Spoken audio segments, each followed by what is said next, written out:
Halo Capricorn, gimana kabar kalian? Semoga baik, sehat, dan apapun urusan dari teman-teman Capricorn diberikan kemudahan ya. Amin. Oke, di video kali ini aku akan ajak teman-teman Capricorn buat general reading di minggu pertama dan minggu kedua bulan April tahun 2025. Bulan Mei ya. Bulan Mei tahun 2025. Kita bahas secara umum untuk Capricorn di minggu pertama dan minggu kedua bulan Mei.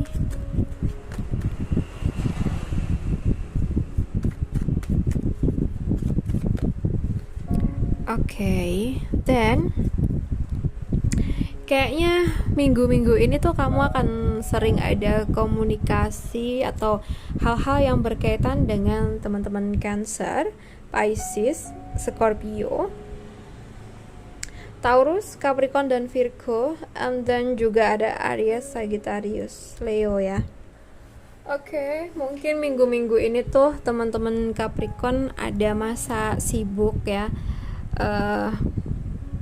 Mungkin kamu tuh harus lebih pandai mengatur prioritas agar semuanya tetap berjalan dengan lancar ya. Situasimu kalau yang aku lihat tuh mungkin ada tuntutan hidup yang datang bersamaan, seperti pekerjaan yang numpuk, urusan keluarga, tanggung jawab sosial, atau masalah pribadi.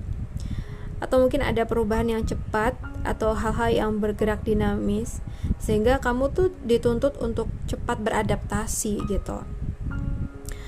Ada rasa kewalahan karena terlalu banyak yang harus kamu kerjakan sekaligus ya, atau karena sulit memilih satu jalan dari dua pilihan penting. Kayak gitu situasi kamu kayaknya ya.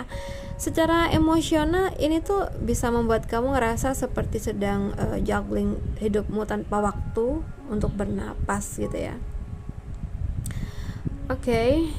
Yang perlu kamu perhatikan di sini, coba prioritaskan yang paling penting.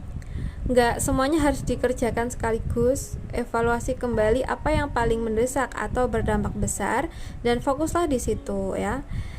And then kelola waktu dan energi kamu. Buat jadwal yang realistis, atur ulang ritme hidup agar tidak over ya, nggak berantakan ya, tentang apapun yang udah kamu rencanain ya. Jadi jangan takut untuk berkata tidak jika kamu sudah berlebihan beban ya. Pesan buat kamu juga, jangan lupakan diri kamu sendiri. Di tengah semua tanggung jawab, luangkan waktu untuk istirahat, menyendiri, atau melakukan hal yang kamu sukai. Ini bukan kemewahan, tapi kebutuhan ya. Ada pesan juga, minta bantuan jika kamu memerlukan. Jadi tergantung situasi kamu juga ya. Kamu gak harus menanggung semuanya sendiri. Berbagi beban dengan orang lain bisa memberi ruang untuk bernapas dan melihat solusi yang lebih jelas. Aku ngelihatnya kayak gitu ya. Untuk zodiak Capricorn di pekerjaan, kamu mungkin baru aja mencapai target penting, promosi atau proyek yang sukses, atau mungkin ada yang baru gajian ya.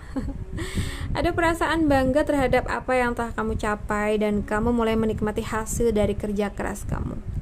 Lingkungan kerja terasa lebih menyenangkan atau kamu merasa lebih percaya diri dan dihargain ya. Jika kamu sedang mencari pekerjaan, ini pertanda bahwa peluang bagus sedang mendekat dan bisa mengarah pada posisi yang kamu inginkan. Namun mungkin ada sisi peringatan kecil ya. Jangan terlena.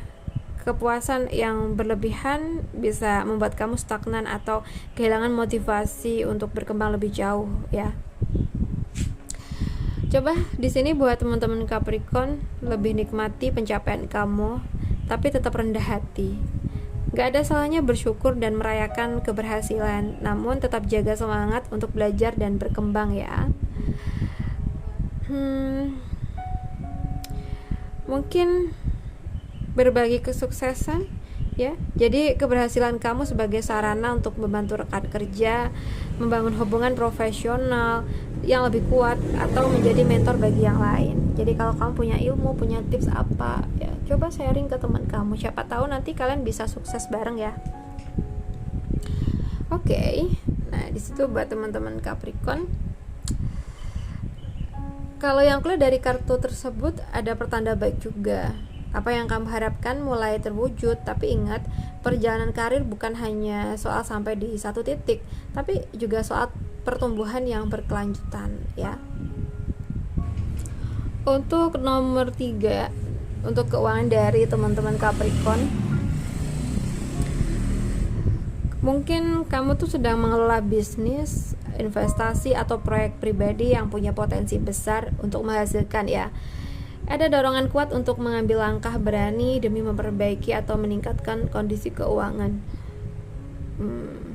Kayaknya sih kamu juga bisa jadi sosok yang dipercaya orang lain dalam hal finansial, baik sebagai pemimpin, penasihat atau pengambil keputusan ya. Namun kamu juga mungkin menghadapi godaan untuk ngambil resiko besar yang kurang diperhitungkan. Coba di sini teman-teman Capricorn pikirkan jangka panjang ya. King of One itu nggak hanya memikirkan hasil cepat, pastikan setiap keputusan finansial tuh punya arah dan dampak yang berkelanjutan. Ambisi harus diiringi dengan strategi ya. Jadi gagasan besar perlu rencana yang konkret buat perencanaan keuangan yang jelas, termasuk anggaran, tabungan, dan pengelolaan resiko ya.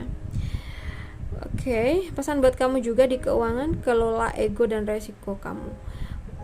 Kamu mungkin merasa sangat yakin pada langkah kamu, tapi tetap penting untuk melakukan analisis resiko dan mendengarkan masukan dari orang lain tentang keuangan ya.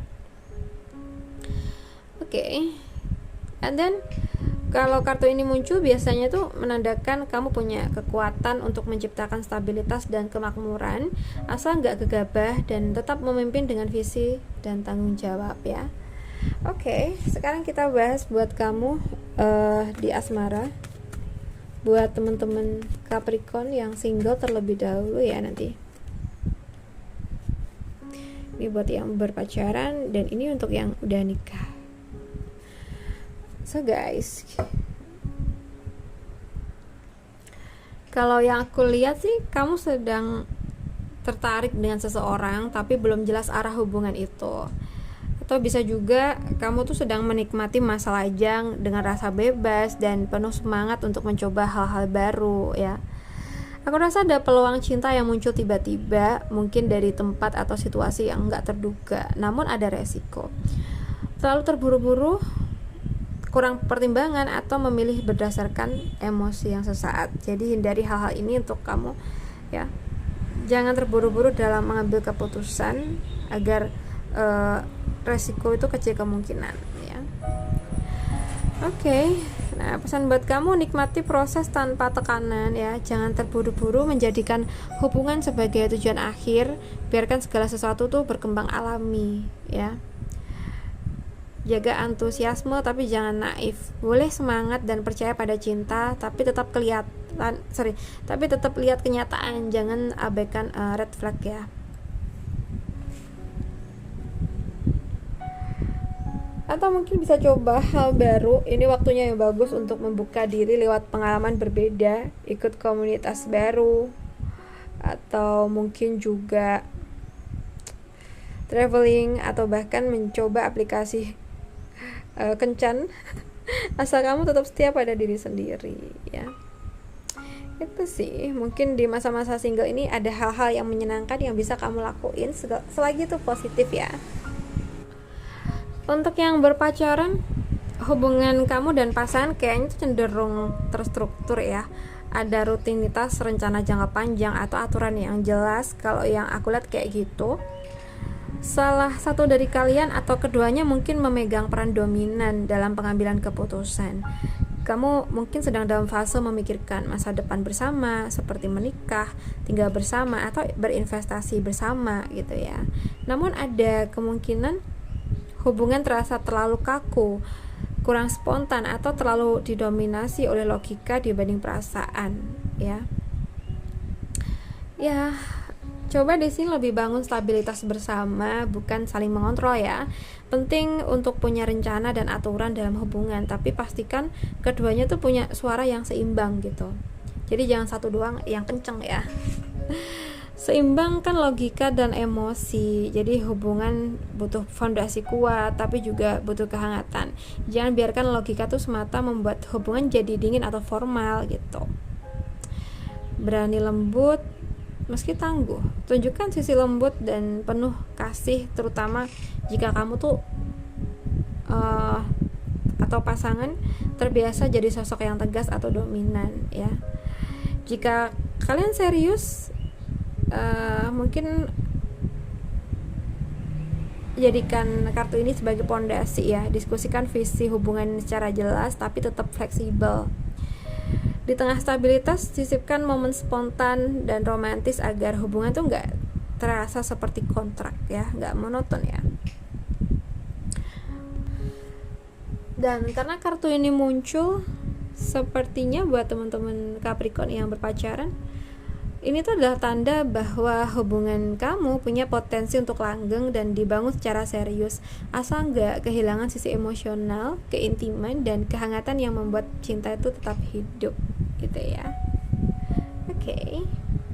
Terutama buat teman-teman Capricorn yang punya pacar Aries, Sagittarius, Leo ini ya. Untuk yang udah nikah, kamu dan pasangan mungkin baru melewati masa sulit, baik itu konflik, masalah eksternal atau kejenuhan ya.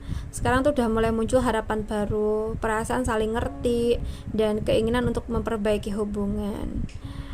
Kayaknya ada suasana yang lebih tenang, dimana kalian tuh mulai kembali percaya satu sama lain dan melihat masa depan bersama dengan lebih positif. Bisa juga ini tuh adalah fase ketika salah satu dari kalian tuh menjadi sumber harapan dan penyembuh bagi yang lain gitu. Nah, pesan buat teman-teman Capricorn yang udah nikah ini, bangun komunikasi yang lembut dan terbuka ya. Mungkin gunakan momen ini untuk memperkuat kepercayaan, bicarakan perasaan tanpa menyalahkan, dan dengarkan dengan hati terbuka. Kayaknya penting banget untuk saling mendukung dalam proses penyembuhan ya. Entah itu yang disembuhkan apa, sesuaikan aja. Intinya kalian berdua yang sudah melewati proses tertentu. Jika ada luka lama atau masalah yang belum selesai, inilah saatnya saling menjadi tempat pulang yang aman. Proses ini butuh waktu, tapi kayaknya ada hasil yang indah. Jadi semangat terus ya. Penting banget deh buat teman-teman Capricorn yang punya pasangan ini tuh untuk menanamkan harapan kalian secara bersama, buat impian atau tujuan baru dalam pernikahan, agar kalian tuh punya arah dan energi baru untuk tumbuh bersama. Jadi nggak stuck di situ aja gitu ya. Jadi rawat hubungan seperti merawat taman. Dengan kasih sayang yang konsisten, kelembutan dan perhatian kecil tiap hari, hubungan kalian akan terus berkembang meski perlahan di sini. Oke. So guys, buat Capricorn aku rasa cukup dulu. Semoga readingan kita bisa bermanfaat. Dan terima kasih udah nemenin. Salam santun, salam rahayu buat teman-teman Capricorn.